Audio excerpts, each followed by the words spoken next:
नमस्कार मैत्रिणींनो, आज आपण उपवासाच्या कुरडईची रेसिपी करणार आहोत. यासाठी मी भगर, साबुदाणा आणि बटाटा याचा वापर केलेला आहे. कुरडई करण्यासाठी मी इथे कपाचेच मेजरमेंट घेतलेले आहे. त्यासाठी मी 1 कप भगर म्हणजेच वरईचा तांदूळ आणि 1 कप साबुदाणा घेतलेला आहे. दोन्ही पण वस्तू आपल्याला स्वच्छ धुवून घ्यायच्या आहेत.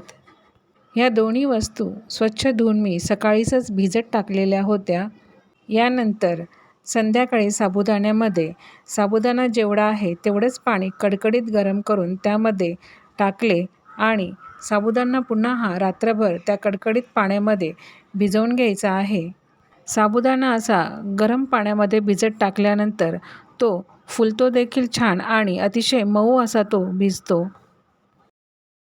वजनाने पाहाल तर साबुदाणा हा जवळपास 150 ग्रॅम तरी असेल आणि भगर ही 100 ग्रॅम आहे. भगर आणि साबुदाण्याचे प्रमाण तुम्ही कमी जास्त घेतले तरी देखील चालेल. यानंतर आपल्याला दुसऱ्या दिवशी 1 किलो बटाटा हा उकडून घ्यायचा आहे. भगर साबुदाणा हा मी आदल्याच दिवशी भिजत टाकलेला होता. बटाटे हे आपण दुसऱ्या दिवशी उकडून घेतले. आता साबुदाणा पण पहा अगदी दुप्पट तिप्पट फुललेला आहे. भिजत घातलेल्या साबुदाण्यामध्ये थोडेसे पाणी हे शिल्लक आहेच, पण ते आपल्याला काढून टाकायचे नाही. त्याच पाण्यासोबत सगळा साबुदाणा आपल्याला मिक्सरमध्ये बारीक करून घ्यायचा आहे. वरतून पाणी हे अजिबातच टाकायचे नाही. एका बाजूला मी कुकरमध्ये जेवढा साबुदाणा होता तेवढेच पाणी हे गरम करायला ठेवलेले आहे आणि दुसऱ्या बाजूला भगर आणि साबुदाणा हा मिक्सरमध्ये छान बारीक करून घेते. भगर देखील मिक्सरमध्ये बारीक करताना त्यातील पाणी देखील आपल्याला हे सगळे काढून टाकायचे आहे. भगर वाटताना पाण्याची अजिबातच गरज वाटत नाही, ती तशीच पटकन बारीक होते. पहा, मी देखील हे सगळे पाणी काढून घेते आणि भगर मिक्सरमध्ये छान बारीक दळून घेते.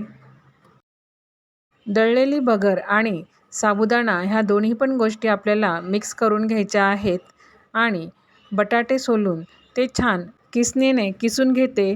जर किसणीने नसतील किसायचे तर तुम्ही ते देखील मिक्सरमध्ये बारीक करून घेऊ शकता. इथे गरम करायला ठेवलेले पाणी देखील बऱ्यापैकी गरम झालेले आहे. आता भगर आणि साबुदाण्याचे मिश्रण यामध्ये थोडे थोडे टाकत जायचे आणि एका हाताने ते ढवळत राहायचे आहे, कारण की हे मिश्रण लगेचच घट्ट व्हायला लागते. याची गुठळी होऊ नये म्हणून मिश्रण आपल्याला सारखे हलवत राहायचे आहे. गॅस हा मिडियमच ठेवायचा. अगदी 5 ते 7 मिनिटातच हे मिश्रण घट्ट व्हायला लागते. नंतर यामध्ये चवीनुसार मीठ टाकून घेतले. एकदा मिश्रण घट्ट झाले की स्लो गॅसवरती ते 15 मिनटं छानपैकी शिजवून घ्यायचे आणि अधूनमधून हे मिश्रण हलवत राहायचे, म्हणजे ते खाली अजिबातच चिटकणार नाही.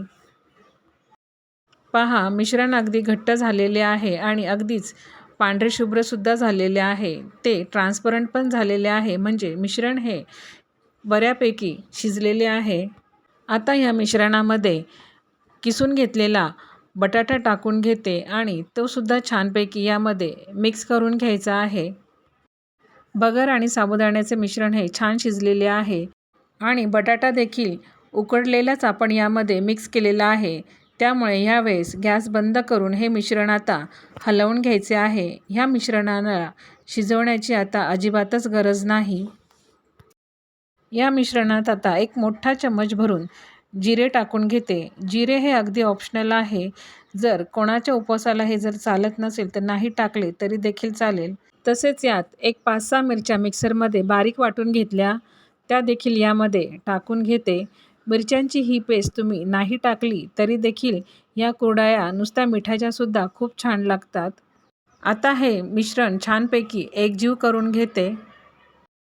मिश्रण छान एकजीव देखील झाले आणि थोडेसे गार देखील झालेले आहे. आता कुरडईच्या साच्याने त्याच्या कुरडया करून घेऊयात. पहा, मस्त अशा ह्या कुरडया पडत आहे. अशा ह्या कुरडया केल्यामुळे त्या वाळतात देखील पटकन. अशाच प्रकारे मी ह्या सगळ्या पिठाच्या कुरडया तयार करून घेते. पहा, सगळ्याच कुरडया कशा अगदी पांढऱ्या शुभ्र तयार झालेल्या आहेत. पण वाळल्यानंतर बटाट्यामुळे याचा रंग थोडासा चेंज होतो. पहा, वाळल्यानंतर आपल्या कुरडया अजिबातच त्याचा तुकडा पडलेला नाही. अगदी सगळ्या छानपैकी निघालेल्या आहेत. पण बटाट्यामुळे याला थोडासा पिवळसर रंग आलेला आहे.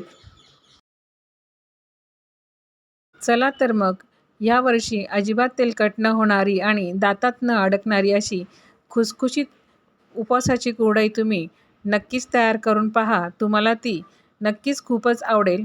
आता यातील एक कुरडई मी तुम्हाला तोडून दाखवते. अगदी खुसखुशीत अशी ही कुरडई तयार झालेली आहे. पहा, अगदी पटकन अगदी बोटाने तुटली जाईल अशी ही कुरडई तयार झालेली आहे. नक्की ही रेसिपी तुम्ही करून पहा आणि रेसिपी आवडल्यास व्हिडिओला लाईक करा, शेअर करा आणि सबस्क्राईब करा. धन्यवाद.